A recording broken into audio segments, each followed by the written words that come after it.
My name is Stefano Casertano, and I am the director of Tales of the March, a VR project about the death marches. It is the winter between 1944 and 1945. The Germans know that the war is lost, and the SS want to leave the camps. They don't want to be seized by the Red Army, where the crimes of the Holocaust have taken place. But before leaving, they perpetrate a final act of violence against their victims. They force thousands of prisoners to leave the camps and march towards central Germany. Many perished along the way, of exhaustion, of illness, and because they had no food or shelter. Those that were not able to walk will be shot at point range.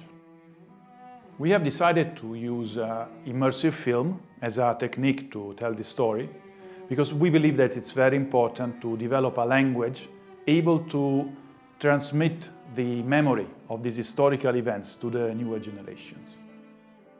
To this extent, an immersive film can be integrated with various platforms, be them online VR stores, museum exhibitions, metaverse platforms.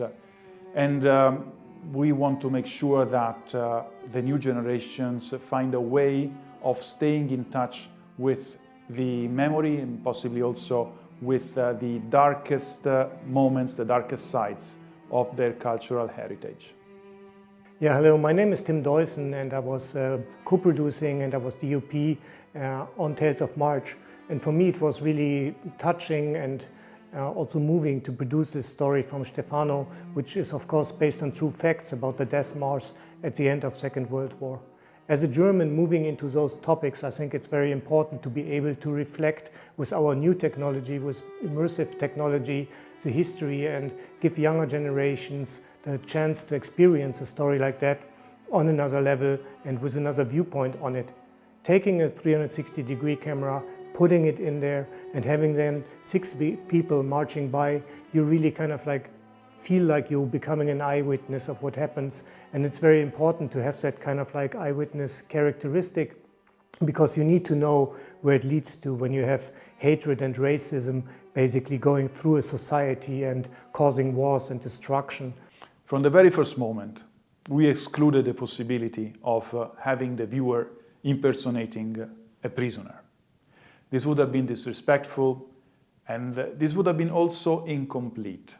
We would have missed all the terrible set of sensations that prisoners at the time were subject to, like feeling cold, feeling sick, feeling exhausted. So we decided to have the viewer impersonating a witness and placing him out of the story.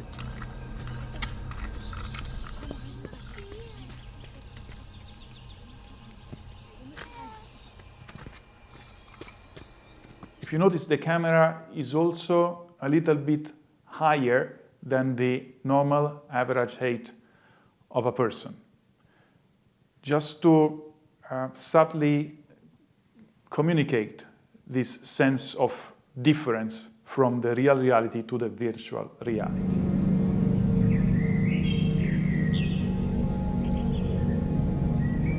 An important aspect has been that of sound design, developed by Nirto Karsten Fischer. I believe he's a genius, but that's just a personal opinion. In terms of developing the sound for this film, what he has done was something really peculiar. So we used nature sounds together with electronic elements mixed up with opera arias, and specifically one choir, and that's the Va Pensiero, the choir of the Jewish slaves from Verdi's Nabucco, that represents also a very important dramaturgic element in the development of the story. The first part of the project is a fiction immersive film. The second part is an immersive exhibition. And in this exhibition, we showcase documents, photos, videos, interviews, and many other elements that we gathered from museums and institutions dedicated to the Shoah from all over the world. Shooting this film has been an intense experience under many aspects. One of the main ones has been the fact that reconstructing such a horrible event, more or less like it was,